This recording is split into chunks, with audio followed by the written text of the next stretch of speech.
Good evening girls, কেমন আছো? আশা করি তোমরা সবাই ভালো আছো। তো আমিও ভালো আছি। তো দেখো, এখন অন্ধকার হয়ে গেছে আর সন্ধ্যাও লেগে গিয়েছে। তো জাস্ট ডিউটি থেকে এসে বসে মনটা একদমই খুব খারাপ ছিল, তো দেখতে পারো। মানে তারপরে বসে বসে ভাবলাম না তোমাদের সাথে অল্প বগর বগর করে নিই।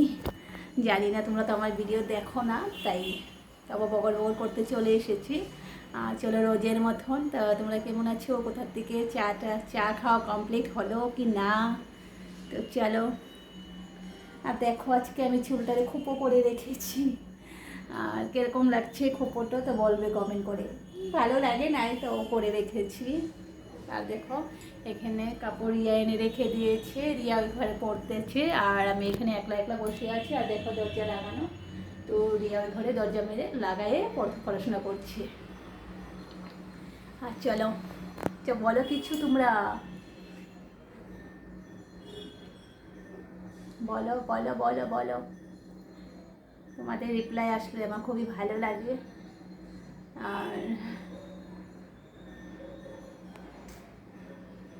মন্দিরে পূজা হচ্ছে, দেখো পাশে মন্দির আছে, দুর্গা মন্দির, কালী মন্দির। তো পূজা হচ্ছে, সন্ধ্যা লেগেছে না, সন্ধ্যা আরতি হচ্ছে ছাদে।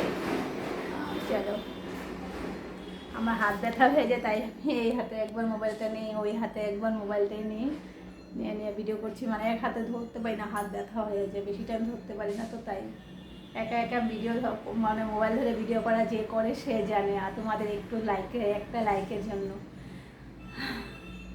তো আমাদের ঘরতে আর কেউ নাই, রিয়া আর আমি। রিয়াকে আর ডিস্টার্ব দিই নাই, ও পড়াশোনা করার টাইম এখন, ও আমার সাথে মোবাইল ধরলে হবে বলে তোমরা কমেন্ট করে, তাই ওকে আর ডাকি না। আমি একলা একলা তোমাদের সাথে ভাবলাম না। তো রিল বানানো ছেড়ে দিয়েছিলাম, ব্লগ বানানো। তো এটা দিদিভাই বললো না, তুমি একা একা যতটুকু মানে পারো 2-3 মিনিট সেকেন্ডের ভিডিও করে ছাড়ো, তাহলে সে তোমার বন্ধুরা তোমার ভিডিও পাবে। আর একদম ছেড়ে দিলে তো মানে ভিউজ তো এমনিও আসে না, আর ও তো একদমই বন্ধ হয়ে যাবে। তাই চলো, আমি আর বসে বসে তাই তোমাদের সাথে বগর বগর করছি। তা বলো আমার ভিডিওগুলো কীরকম লাগে আর শর্টগুলো কীরকম লাগে, তো বলবে কমেন্ট করে। আর তোমার কমেন্টের মানে দরকার বহুত। আমার ভিডিওগুলো ফলো করো, সাবস্ক্রাইব করো, লাইক করো, বেশি বেশি করে ফলো করো, আর বেশি বেশি করে আমাকে আগ বাড়াই এনো। তাহলে আমি লাইক পালে আমার ভিডিও বানাতে ভালো লাগবে। তো কোনো সময় মনটা মানে খারাপ লাগলে আর ভিডিও বানাতে ইচ্ছা করে না। দেখো, আমি এখন কাজের থেকে এসে ড্রেস ও চেঞ্জ করি নাই, ভিডিও বানাতে বসে গিয়েছি। মানে ভাবলাম না, ভিডিওটা আমার বন্ধুদের কাছে পাঠাইতে হবে। আর বন্ধুরা তো অপেক্ষাতে আছে, জানি না তোমরা অপেক্ষা করো কি না করো। আমার ভিডিও তো ভালো লাগে না, তো ভাবলাম না, ভালো না লাগলেও আমার ভিডিও দেখতেই হবে। মানে জবরদস্তি जबरदस्ती मेरा वीडियो देखना पड़ेगा। तस्वीर में आईने में तू ही दिखता है, तू ही दिखता है। তো কাশি এসে বলছিল, আমার অনেকটাই কাশি হয়েছে। সকালে ঠান্ডা জল দিয়ে স্নান করি।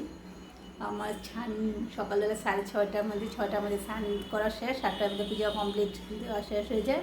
তো ঠান্ডা জল দিয়ে স্নান করি। আজকে 2 দিন হলো গলার ভিতরে ফুসফুসাচ্ছে। তো মেডিসিন নেই, মেডিসিন নিব না, একটু কাশি হয়েছে, কমে যাবে, তাই না? তো চলো দেখো, আমাদের কি দেখাবো, বাইরে অন্ধকার, আর কিছু দেখানো যাবে না। তো কমেন্ট করো, কমেন্ট করলে তো আমি ভিডিওটা একটু বড় করব। তো তোমাদের কমেন্ট চাই, ভিডিওটা একটু বড় করব আর দেখাবো। এখন তোমাদের কমেন্ট আসে না, আমি জানি না ভিডিও কে দেখে না দেখে, তাই আর দেখলে তো আর বোঝাই যাবে না। তো আমার ভিডিওতে বেশি ভিউজই আসে না, তাহলে ভিডিও কেউ দেখাই না মানেটা। তা চলো, আর 2-1 জন দেখে আমার ভিডিও, তাদের ভিডিও আমি দেখি, তাদের ভিডিও আমাকে কমেন্ট করে, আমিও কমেন্ট করি, ঠিক আছে? আর চলো, ছোটো মিনি ব্লগটা যদি ভালো লেগে থাকে তো লাইক, কমেন্ট, শেয়ার, সাবস্ক্রাইব করে দিও। ভালো থেকো, সুস্থ থেকো, আর এই ছোট্ট বোন দিদিটার পাশে থেকো। তো বাই বাই।